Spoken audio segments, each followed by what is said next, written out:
Hi, my name is Dave, amateur radio call sign AB7E.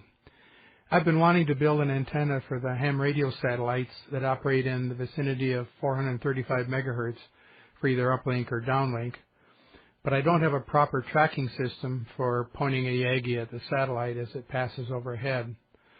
So I thought I'd give a QFH antenna a try and see if it had enough pattern gain to do the job. The information I was able to find online said that others had been able to make that work. The advantage of a QFH antenna, like you see in this diagram, is that it has a dome-shaped hemispherical pattern and it has right-hand circular polarization.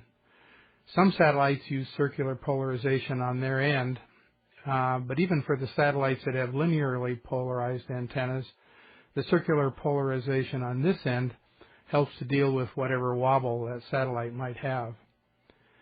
And of course, the dome-shaped pattern hopefully gives sufficient coverage throughout a pass to negate the need for the motorized tracker. As the diagram shows, a QFH antenna is comprised of two nested full-wave rectangular loops oriented 90 degrees from each other with typically a half twist in them. The loops are fed in parallel at the top, with one loop being resonant below the desired frequency and the other resonant above the desired frequency. If the loops are properly sized, one loop gives a minus 45 degree phase at the desired frequency and the other loop gives a plus 45 degree phase.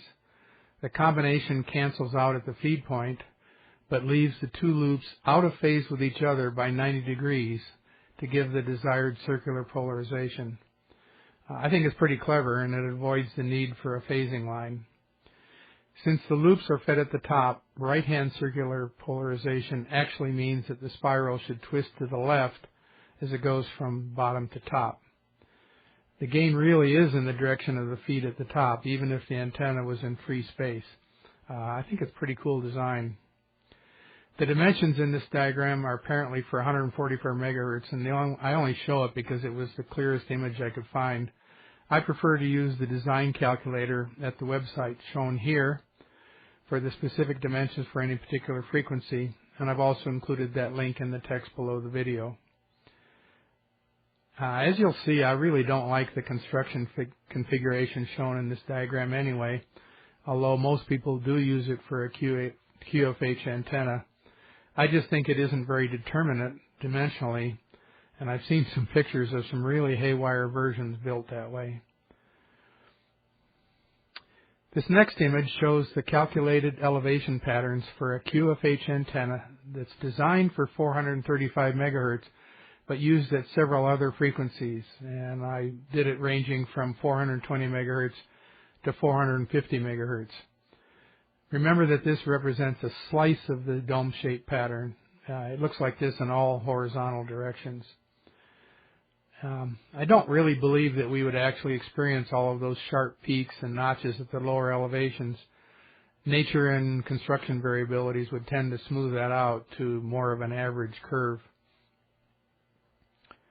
You can see that the peak gain changes by only a fraction of a dB across the given frequency range, the 420 to 450 megahertz, with the biggest differences in the general pattern being at the lower elevations. That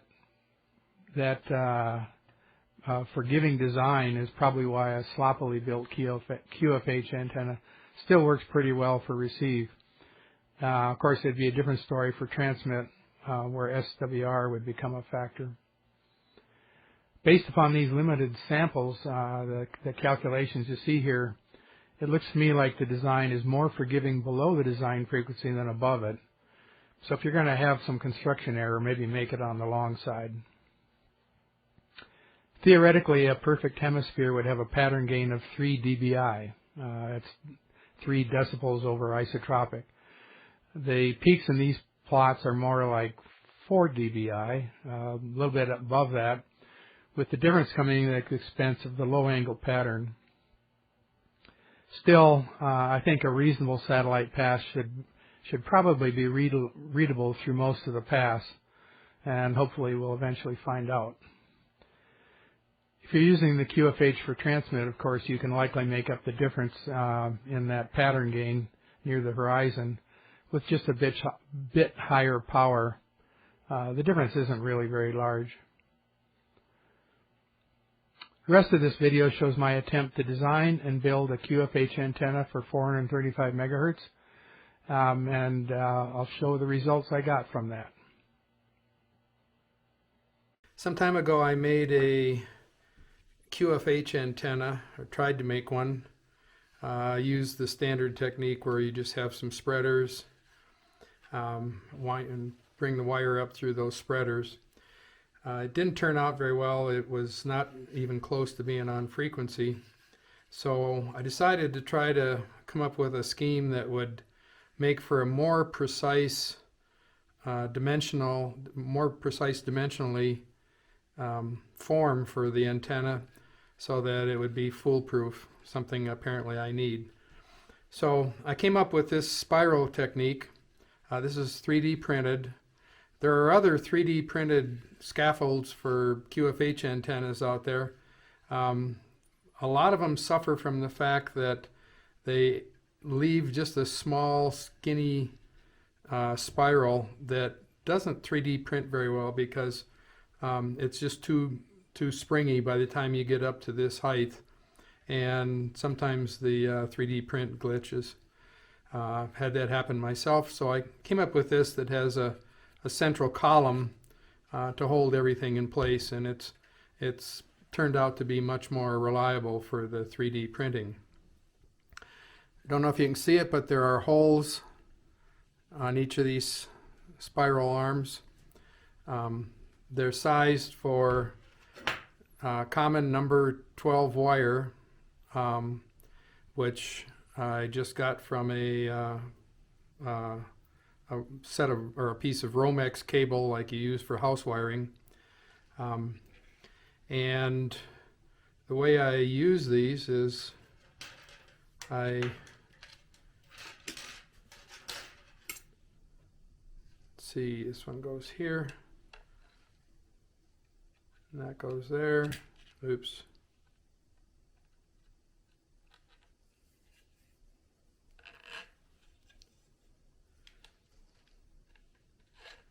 Just feed these in.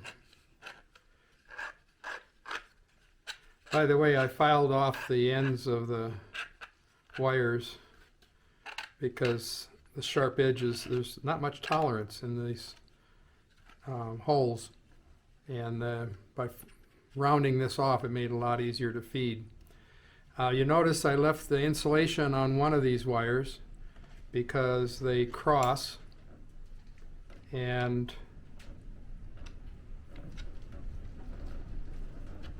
I don't want to short them out.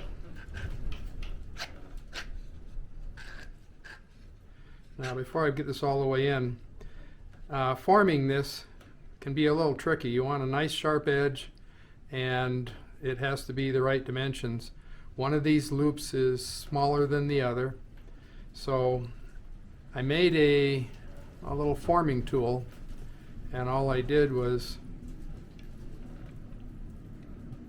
use that as a gauge. I'm going to just hold it here. Use that as a gauge to form. That's the shorter inner one, and this is the longer loop. You can see that makes for a nice forming gauge. So I have a 3D model for this as well as for this spiral. So we feed this in, and now we've got a nice clean set of windings for these two loops, and we bend these like this and like this. And one of the advantages of doing it like this is that I can just drop a PC board down on top of this, like this one,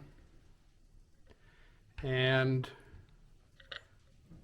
that makes the connections to the feed line and to the loops also very precise. It's pretty hard to screw up the dimensions when you do it this way. Now, I made a previous version of this, and this is actually the feed line setup that I salvaged from that one. I knew that when I designed it like this with the 3D printing, the dielectric constant of this material, this 3D print material, it actually alters the velocity factor of the wires in these loops, and it acts like a loading that drops the resonant frequency. So the first one I made, I knew wasn't going to be right on, and I made it anyway so that I could actually do some measurements on it. And it ended up, instead of being around 435 megahertz like I wanted this to be, it ended up being around 416 for a minimum SWR. So I used that, the ratio of 435 to 416, to shorten this version, and I printed another one, and that's what you see here.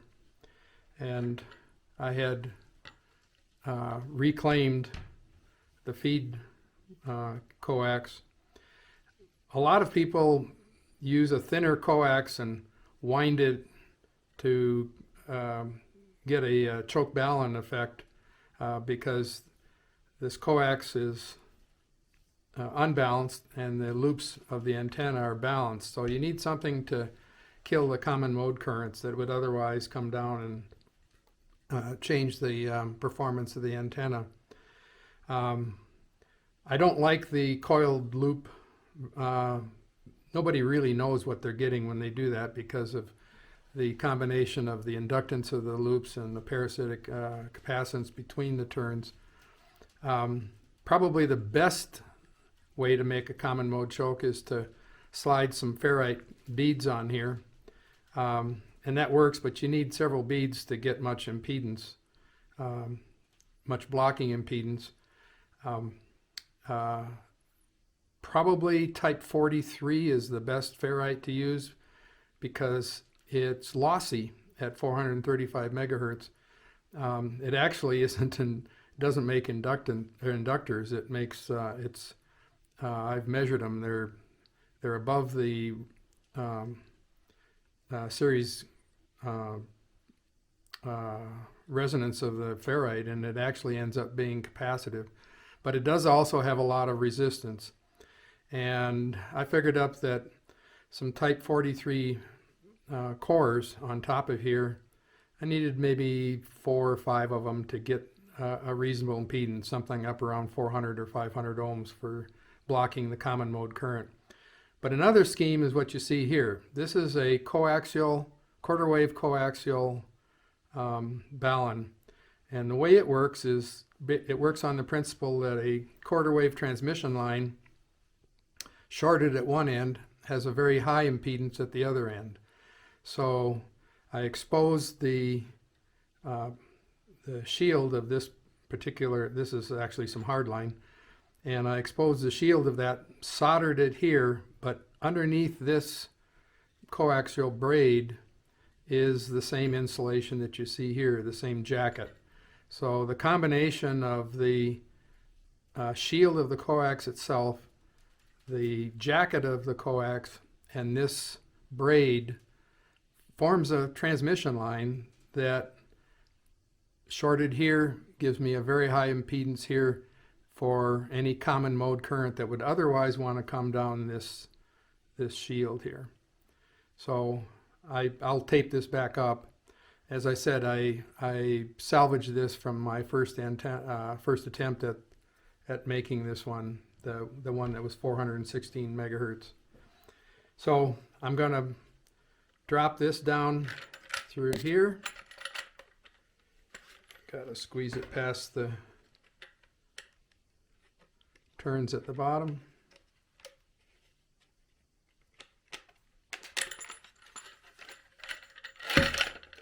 That'll drop down on here and solder into place. And then I take a piece of 1-inch PVC and I sized this hole, this column, such that this fits rather nicely over that, and I can actually make a mast then to hold the antenna from this. So I'll come back when I get this soldered in place, and then we'll take some measurements on it and see where we are. Okay, I've soldered the wires in place. You can see everything's connected there. I've got this in place here. It's quite easy, just put a PVC coupling on here and extend this mast out as long as you want, within reason. This stuff gets a little bit flexible, but so there's the antenna. It's got the right twist for right-hand polarization, and this should work pretty well at somewhere around 435 megahertz, which is where I want to be able to try to measure or try to receive ham radio satellites that have the 70 centimeter downlink. The advantage of a QFH antenna like this is that its radiation or reception pattern or radiation pattern is dome shaped with respect to the Earth. It's literally sort of a hemisphere. And I think these should have enough gain to be able to receive the satellite, and that way I don't have to have a Yagi with a tracking system, tracking rotator. Should be able to just put this up, and at least for near overhead passes, anything probably above, oh, I don't know, 20-30 degrees from the horizon, I should be able to get a pretty good reception on. So I'm going to take this in now and take some measurements on it, which I will include in this video. I use a NanoVNA in conjunction with some software called NanoVNA Saver, and I can run a sweep, impedance sweep, and then save that file as a S1P file. It's actually a touchstone file, and then I will plot those that result with a program that AC6LA designed. It's called Z-Plots, and both NanoVNA Saver and Z-Plots are free applications. They work very nicely for getting your measurements on an antenna, plotting them. You can plot them in all sorts of different ways. Reactance, resistance, SWR, return loss, whatever you want to look at. So I'll be doing that, and I'll include that in this video. As I promised, I measured the antenna on the bench using a NanoVNA controlled by an application called NanoVNA Saver that was running on a laptop computer. I swept the antenna from 400 megahertz to 500 megahertz with steps every megahertz and saved the result in a touchstone file that can be read and plotted by another application called Z-Plots. Both applications are free, and they make investigations like this a real breeze. I did 3 different sweeps, one with a length of 23.5 inches of coax and 2 others with a length of 30.5 inches of coax. The coax, of course, affects the readings for anything other than a perfect match, and that's why I took readings with 2 different lengths of coax. It's sort of like getting a second opinion. I got a minimum SWR at 433 megahertz for the shorter length of coax, and a minimum SWR at 436 megahertz for both of the sweeps that had the longer coax. This plot from Z-Plots shows the SWR curve for the longer coax. It also shows the return loss, RL. And the shape is very similar for the shorter coax as well. The real and imaginary values will vary as you travel along the feed line, because that's what transmission lines do. But ignoring loss, they always give essentially the same SWR at every point. This plot, also from Z-Plots, shows the series resistance and series reactance for the second of the 2 sweeps I ran with the longer coax. As the text just below the plot shows you, you can see that the real part is 24.6 ohms, and the reactance is a positive 10.2 ohms. To translate the readings I got at the measurement end of the coax to the values that would exist at the antenna feed point, I used another free application called TLW that comes with the ARRL antenna book. TLW calculates and displays the voltage and current values at any point along a transmission line for any combination of frequency, source impedance, load impedance, or feed line. If you know the complex impedance at the load, it will tell you what it is at the input as transformed by the coax, and vice versa. I used it to translate the input values I measured with the NanoVNA to what it would be at the feed point of the antenna. Here's a snapshot of TLW doing one of those translations, in this case for the set of input values, i.e. the measurement side of the coax, that I got at 436 megahertz for the second sweep with the longer coax. Per TLW, the values of 24.6 plus J 10.2 I measured at the near end of the coax translated to 30 plus J 23.3 at the actual feed point of the antenna. So I did that for all three sweeps, and here is a summary of the three NanoVNA readings at the minimum SWR as displayed by Z-plots, as well as the translated results from TLW. You should note that all three results for the feed point impedance at the antenna are extremely close to each other, which is as they should be. I should mention here that the 30.5-inch length of coax was actually the 23-inch long coax, the FSJ1 hardline feeder that you saw in the assembly portion of this video, with an adder of a 7-inch long RG316 jumper cable. FSJ1 has a velocity factor of 0.81, while the velocity factor for RG316 is 0.7. Since TLW would only accept one velocity factor, I had to calculate an effective length for the longer feed line that took into a combination the two different velocity factors. That turned out to be 31.8 inches in this case, which translates to the 2.65 wavelengths you can see in the TLW screenshot. Carrying that further, I wanted to see what the impedance of the antenna actually looked like at the feed point across the full range of frequencies that I swept. So I grabbed all 101 readings from the Z-plots curves for resistance and reactance and loaded them one by one into TLW. I then plotted the resulting values for series R and series reactance as translated back to the feed point. There's no doubt a lot less tedious ways of doing the translation for so many values, but I didn't have easy access to all of the relevant cable parameters that would have been required to do them using a formula as a batch using formulas in Excel. Otherwise, I would have done that. It would have saved me a lot of time. Ideally, the SWR would be a bit lower, and the reactance should have been canceled out at the frequency of lowest SWR. But in any case, the minimum SWR ended up being almost exactly where it should have been. I suspect that modifying the length to width ratio of the spiral could make the reactance cancel at the right frequency, where the minimum SWR is. But experimenting with that is more trouble than I want to take on at this point. And to be honest, the antenna should work as desired, except with just a slightly higher SWR, as long as the difference in phase between the two loops is close to 90 degrees.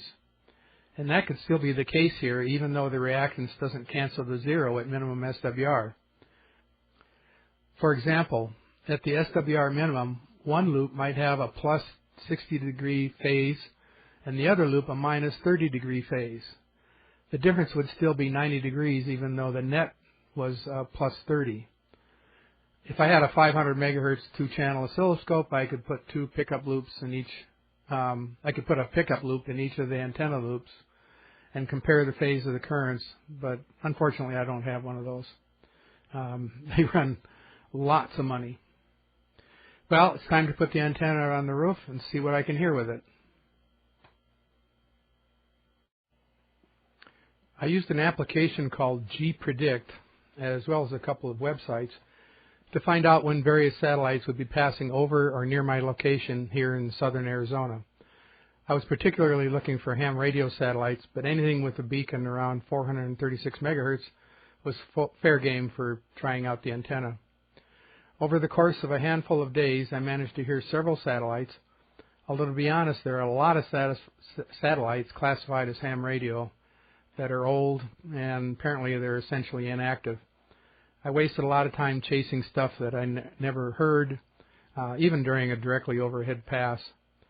For other satellites, I heard only a beacon, and then even not always for the same satellite for each pass. I think some satellites require a trigger signal from somebody, possibly on the other side of the world, for them to wake up, and then they go back to sleep after a while.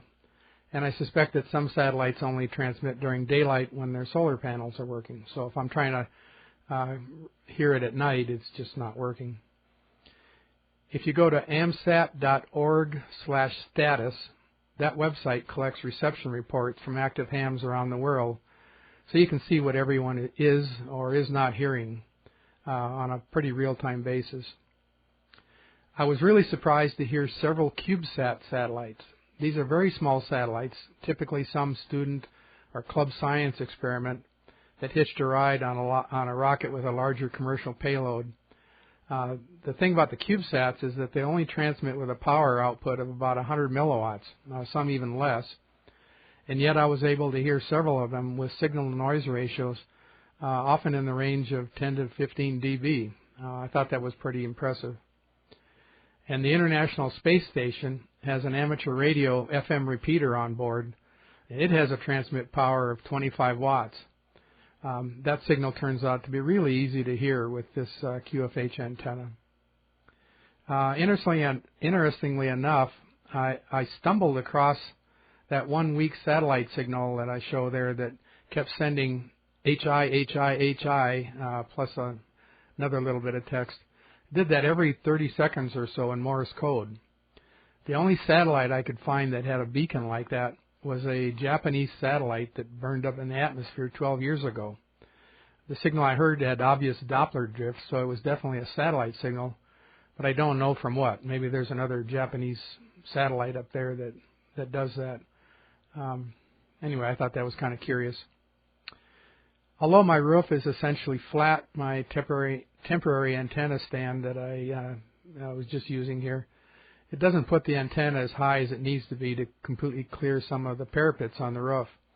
I plan to add about 5 feet or so of mass to fix that, but you can see in the picture here that I'm obviously getting blocked at certain directions for some of the satellites, some of the portions of the pass.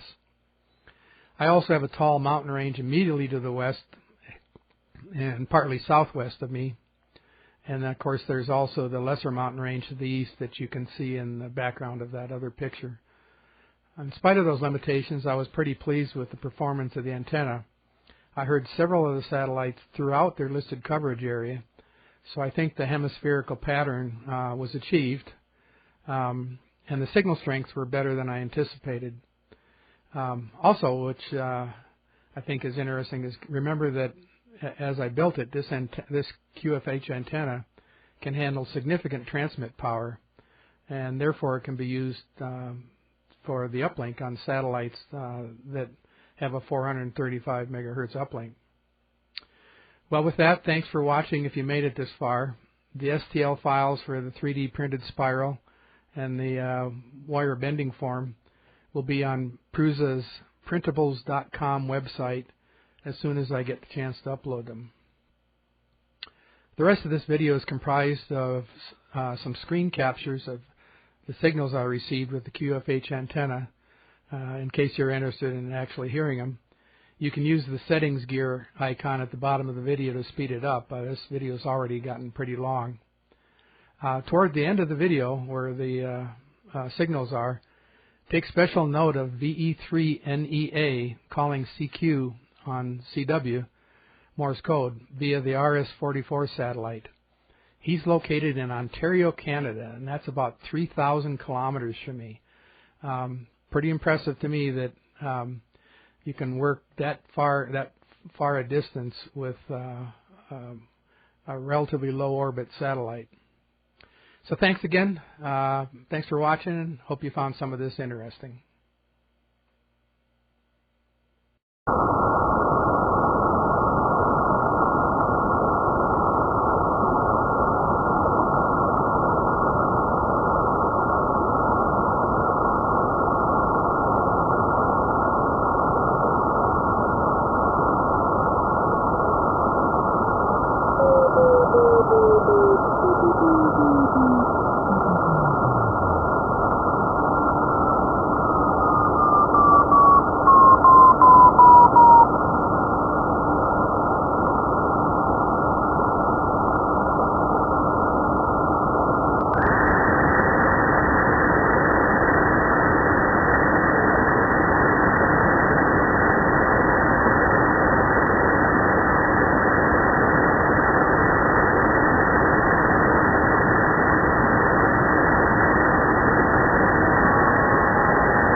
DM13. DM13 station, say again, this is Delta Mike 13, N70FT.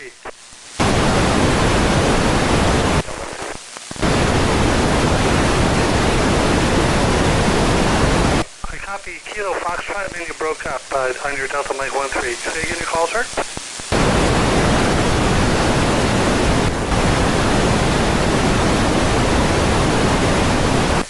Kilo November 6 Bravo Oscar for Pa, we'll have to talk again on another bird, but good talking to you again, M70FT 73.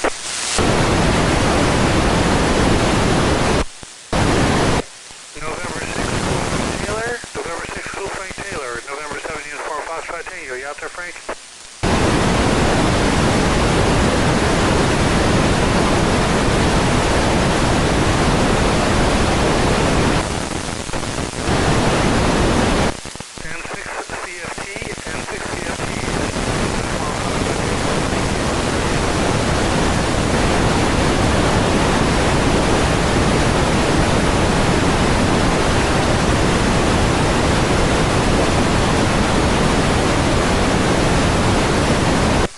November 7, Uniform Foxtrot Tango, November 7 Uniform Foxtrot Tango, Delta Mike 13.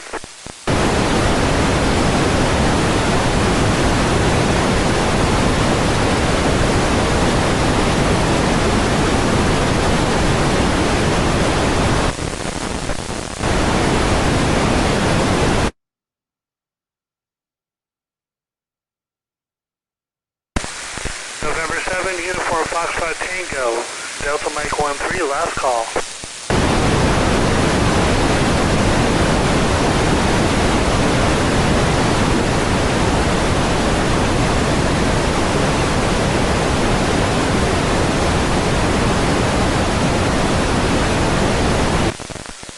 Station calling, I can't quite pick up your call sign. I'm losing my signal. I'm going out of the pattern.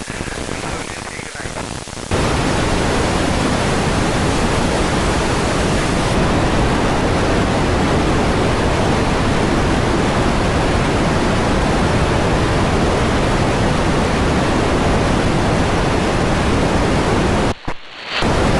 Norway 6, leaving Norway, Delta Mike 03.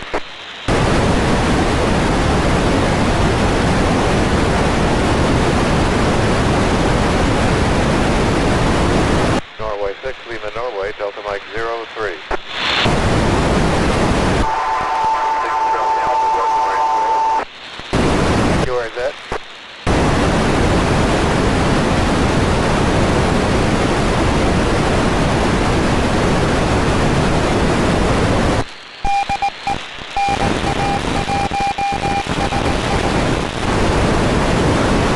November 6, Bravo Foxtrot Golf, Delta Mike 04. Foxtrot Golf, Golf, 06.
Lima Romeo Whiskey Delta Mike 78.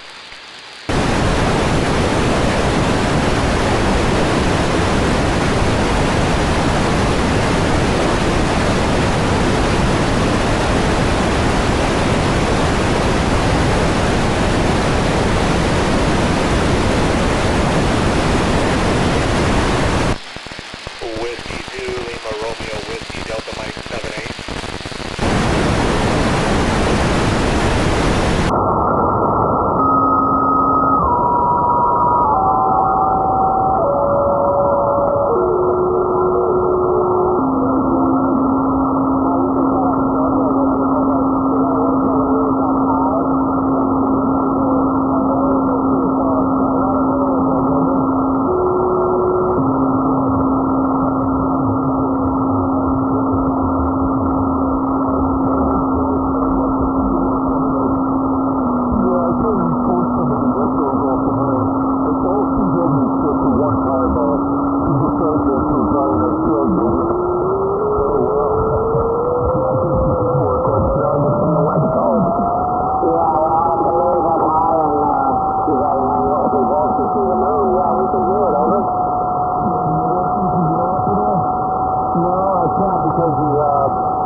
November 5, Juliet Foxtrot, M5, JF, Echo Mike 40.